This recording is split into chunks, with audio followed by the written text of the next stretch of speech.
Não, o sistema não mudou e a minha comunicação aborda exatamente essa questão. Portanto, eu tenho estado a fazer investigação exatamente sobre esse tema, a música no pré-escolar. Agora não tenho tempo, com certeza, para explicar em que é que consiste esse meu projeto de investigação, mas o que eu tenho observado de diversas maneiras, em questionários, em relatórios de estágio dos alunos que vão que têm a supervisão, e também na observação direta, é que as educadoras só utilizam a música por razões ou instrumentais, por exemplo, quando vão para a cantina, os alunos fazem uma fila e vão a cantar para os manter ordenados, para irem comer, ou para mantê-los ordenados para irem para o jardim, por exemplo. Ou, por exemplo, logo no início da manhã, com a canção do Bom Dia, mas que serve apenas para cada um se apresentar e para dar os bons dias a toda a gente. Portanto, é esta forma que eu mais encontro nas observações que tenho feito, nas instituições de educação pré-escolar oficiais como quer públicas, quer privadas. Quer públicas, quer privadas. Pronto, questionadas as educadoras, este estudo ainda não está completo, elas percebe-se que não sentem confiança para o fazer. E porquê é que não sentem confiança? Porque realmente, durante a sua formação geral, elas só tiveram 2 anos obrigatórios no ciclo preparatório e pouco mais tiveram para além disso.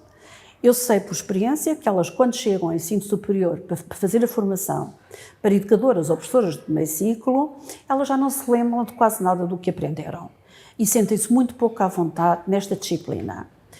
Claro que os currículos das escolas superiores de educação, de uma forma geral, também não lhes dão tempo para elas adquirirem os conhecimentos necessários, sobretudo a experiência e a prática, para se sentirem confiantes a trabalhar a música com as crianças. Digamos que é um mal, entre aspas, geral.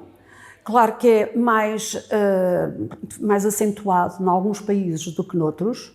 Há países a quem dão mais importância, mas nós vemos até por todos os relatórios internacionais, desde o PISA até a outros relatórios, que o foco está na língua, na matemática e nas ciências. Tudo o resto é considerado acessório. E, portanto, estando o foco nessas áreas, por exemplo, quando se chega ao primeiro ciclo, mais do que até no jardim de infância, os professores sentem essa pressão. Sentem essa pressão e também, como eu disse há bocado, não sentem que têm a formação necessária não se sentem à vontade, não sentem que têm confiança para trabalhar a música, a não ser que haja algum gosto particular nisso, o que acontece às vezes para alguns dos educadores.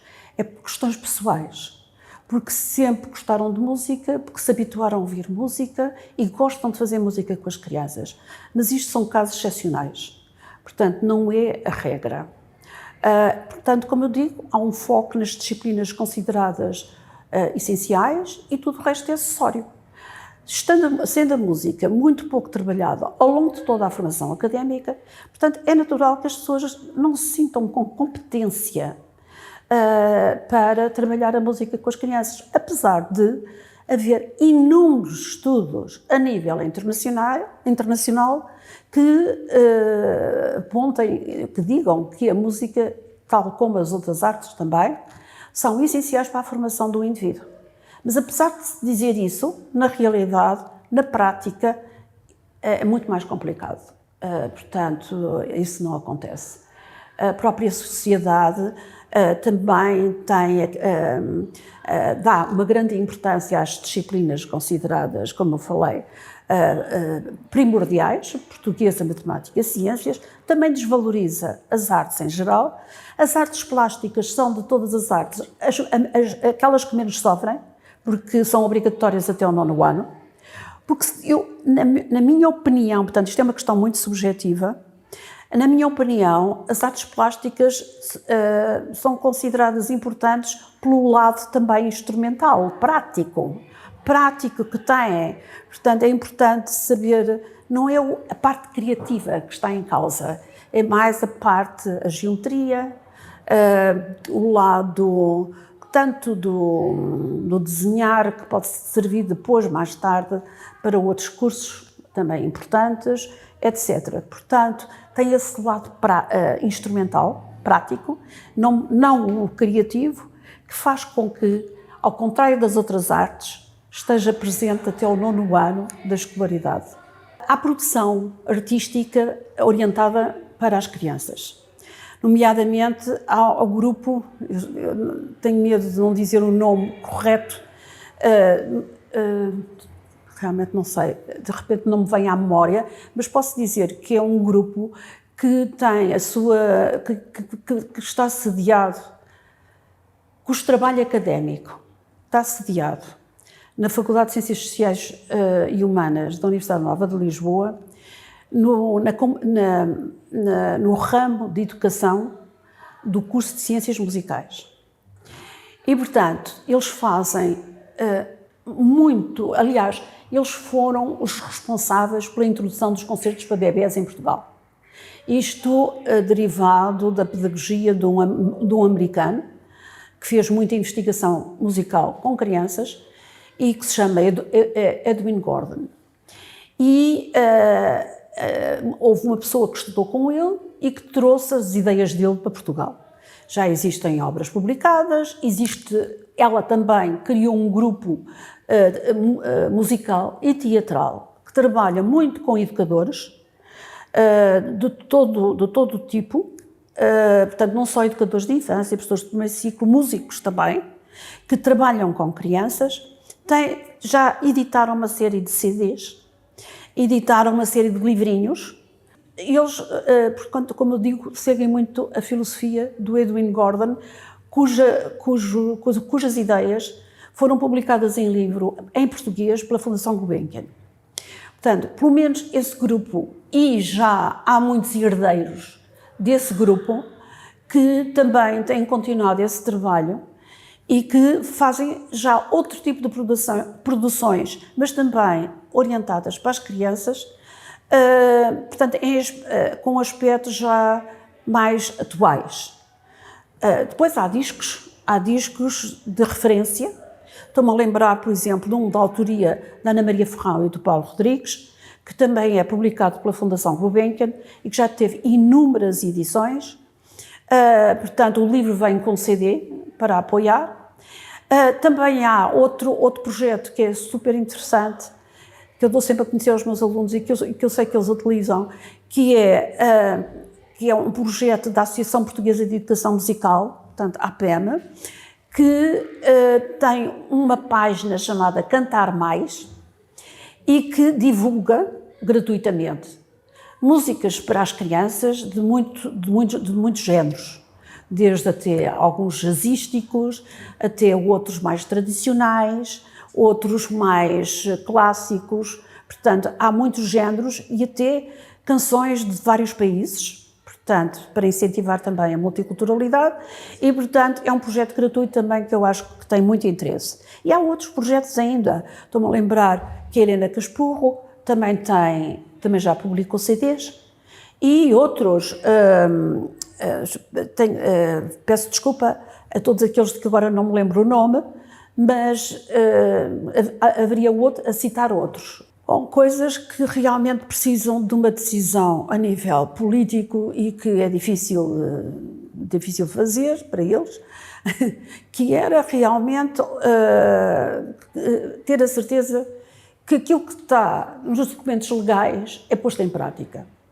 Porque realmente nos documentos legais a música aparece como uma parte integrante do currículo de educação pré-escolar, do primeiro ciclo e dos outros ciclos. Mas como eu tenho verificado, na educação pré-escolar é raro isso acontecer, no primeiro ciclo muito menos, porque os professores sentem a tal pressão relativamente às disciplinas que são consideradas essenciais e, por outro lado, também há professores especialistas que são contratados pelas escolas, quer no jardim de infância, quer do primeiro ciclo, e os educadores e professores do primeiro ciclo muitas vezes acham que isso já está nas mãos deles. Quando é completamente diferente o trabalho feito por esses profissionais daquilo que deveria ser feito pelos educadores, em que integram todas as áreas, todos os domínios do conhecimento. E a música deveria lá estar.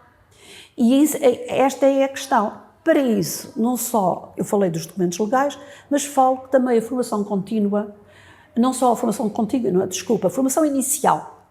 A formação inicial é fundamental e uma parte das escolas superiores de educação, falo de uma maneira geral e nenhuma em particular, dão pouca ênfase às artes. Portanto, o problema começa aí.